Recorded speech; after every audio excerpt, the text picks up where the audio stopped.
মহা আনন্দে গজা প্যারা খান, তাতেই যা উল্লাস নাচন কোদন করে নিন। কারণ সরকারি কর্মচারীরা ডিএ পাচ্ছেন না।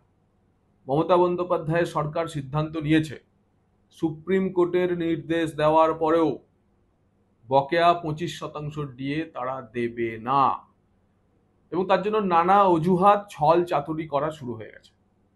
নবান্নের যে খবর পাওয়া যাচ্ছে এবং যা সিদ্ধান্ত হয়েছে, মুখ্যমন্ত্রীর নানা ধরনের এখন যে উপদেষ্টা আছেন, সেই উপদেষ্টা এবং কয়েকজন আমলা তাকে বলার চেষ্টা করেছিলেন যে ডিএটা দেওয়া হোক, কিন্তু তিনি মুখের ওপর বলে দিয়েছেন আমার ভাতা চলবে, ডিএ চলবে না, ডিএ আমি দেব না। এবং এর পরিপ্রেক্ষিতে 26-27 জুন সুপ্রিম কোর্টের বলে দেওয়া 6 সপ্তাহের সময়সীমা শেষ হচ্ছে আর মাত্র 3-4 দিন পর। এবং কি কৌশল নিয়েছে রাজ্য সরকার? রাজ্য সরকার আবার সুপ্রিম কোর্টে যাবে। রাজ্য সরকার আবার গিয়ে বলবে যে রিভিউ করুন হুজুর, ডিএ দেওয়ার আর্থিক সংস্থান নেই।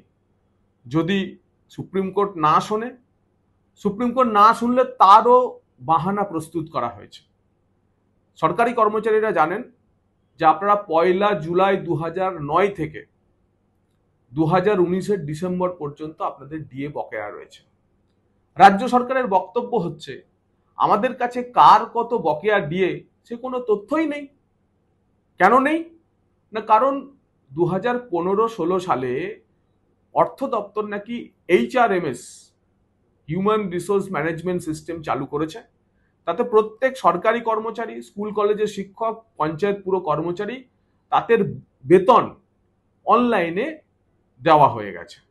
তার ফলে অফলাইনে যে কাদের কত বেতন ছিল তার যে ক্যালকুলেশন 2015-16 থেকে, তার আগে 2009 থেকে 2015-16 পর্যন্ত কোনো হিসেব নাকি অর্থ দপ্তরের কাছে নেই।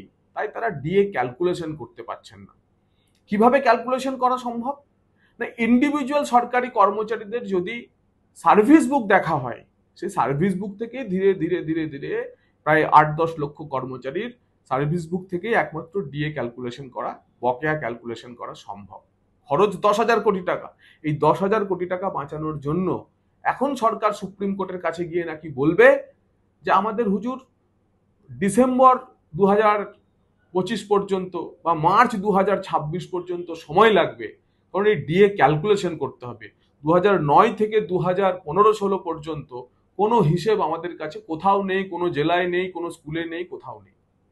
এই হচ্ছে আর এক ধরনের প্রতারণা। এবং এই প্রতারণা সরাসরি সরকারি কর্মচারীদের, যে সরকারি কর্মচারীরা এই সরকারের হয়ে ভোট করান, এই সরকারের হয়ে গলা ফাটান, তারা দেখুন যে কি সরকার চলছে। এবং এই হচ্ছে ছল চাতুরি। এক হচ্ছে আবার রিভিউতে যাওয়া, ডিএ না দেওয়ার সিদ্ধান্ত নিয়ে, এবং যদি কোনো রকমে সুপ্রিম কোর্ট বলে ডিএ দিতেই হবে, 25% ক্লিয়ার করে দিতেই হবে, আপনার 10,000 কোটি টাকা ভাতায় না দিয়ে ডিএ দিতে হবে, তাহলে সেক্ষেত্রে বলা যে আমাদের কাছে কোনো হিসেব নেই, কোনো কাগজ নেই। সেই কাগজ পেলে আমরা ডিএ দেব, সেই কাগজ তৈরির সময় দিন। সরকারি কর্মচারীরা গজা প্যারাই খান, আনন্দে থাকুন, ডিএ আপনারা পাচ্ছেন না।